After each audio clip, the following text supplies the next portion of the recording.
আসসালামু আলাইকুম, কেমন আছেন সবাই? গ্রামের মাটির চুলায় ননদ ভাবে হাতে হাত রেখে রান্না করছি, তা আবার মধ্যরাতে। জামাই তো শ্বশুর বাড়িতে না বলেই চলে আসছে আমাকে নিতে। এত রাতে সে কিছুই খেতে চাচ্ছে না, তারপরও শ্বশুর বাড়ি বলে কথা। সবাই রাতের খাবার খেয়ে যখন ঘুমাতে যাব তখনই সে চলে আসছে। এত রাতে ভাবি রান্নাঘরে কষ্ট করবে আর আমি বসে থাকবো, এটা তো হতেই পারে না। যদিও সে আমাকে কিছুই করতে দিবে না, তারপরও রান্নার দায়িত্বটা আমিই নিলাম। বাবার বাড়িতে এসে পায়ের উপর পা তুলে বসে থাকা ননদিনী আবার আমি না। ভাবি শিলপাটায় মশলা বেটে সবকিছু রেডি করে দিছে, আর এদিকে আমি মাংস পরিষ্কার করে নিয়েছি। সামান্য লেবু দিয়ে একটু ম্যারিনেট করে রাখবো। এখানে আমরা 3টা দেশি মুরগি নিয়েছি, আর দেশি মুরগিগুলো একটু ছোট হয়। জানি না এত রাতে কতটুকু আয়োজন করতে পারবো। ভাবি তো অনেক কিছু রেডি করতে চাচ্ছে। আমি বাবার বাড়িতে মাঝে মধ্যে আসলেও সে কিন্তু অনেক বেশি ব্যস্ত থাকে। এত রাতে না বলে আসাতে সবাই তার উপর একটু রাগ করছিল। সে তো হঠাৎ করে ছুটি পায়, আর এত রাতে আমাদেরকে বললে কষ্ট করে রান্না করব, তাই আগে আর কিছু বলেনি। যাই হোক, এখানে আমি ম্যারিনেট করা মাংসগুলো একটু তেলের মধ্যে ভেজে নিব, আর অন্যদিকে আমি পোলাও চালগুলো রেডি করে নিচ্ছি। শ্বশুর বাড়ি বলে কথা, রাত যতই হোক জামাইকে না খাইয়ে তো কেউই ঘুমাবে না।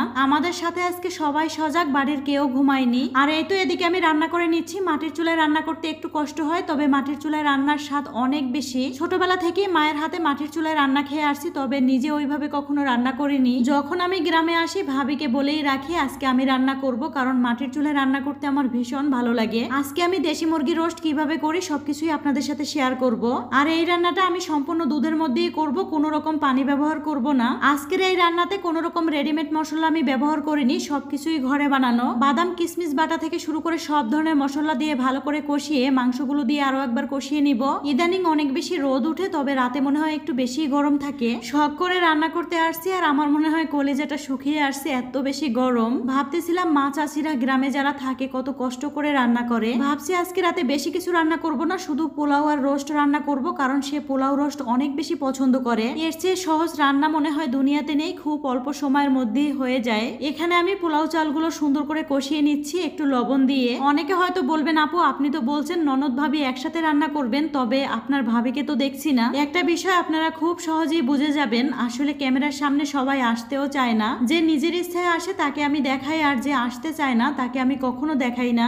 যাই হোক, একটু সময় নিয়ে পোলাও চালগুলো আমি ভালো করে কষিয়ে নিচ্ছি, আর এই চালগুলো একটু ভালোভাবে ভেজে নিলে পোলাও রান্নাটা অনেক বেশি ঝরঝরা হয় আর খেতেও ভালো লাগে। এত রাতে আমরা কিন্তু একজনের জন্য রান্না করছি, কিন্তু একটু বেশি করে রান্না করছি, বাড়ির সবাই মিলে খাবে।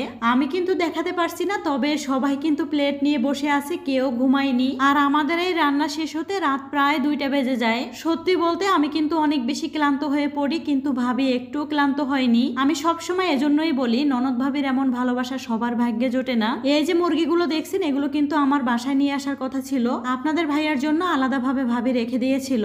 রাত অনেক হলেও তাকে দেখে সবাই অনেক বেশি খুশি হয়ে যায়। মুরগির রোস্ট আর পোলাও রান্না করার পর ভাবি আবার কিছু ভাত রান্নাও বসিয়েছে। অনেকদিন পর গল্প করতে করতে কখন যে রান্না শেষ হয়ে যায় টেরই পাই না। তো যাই হোক, সবাই ভালো থাকবেন। আজকের ভিডিওটি এ পর্যন্ত।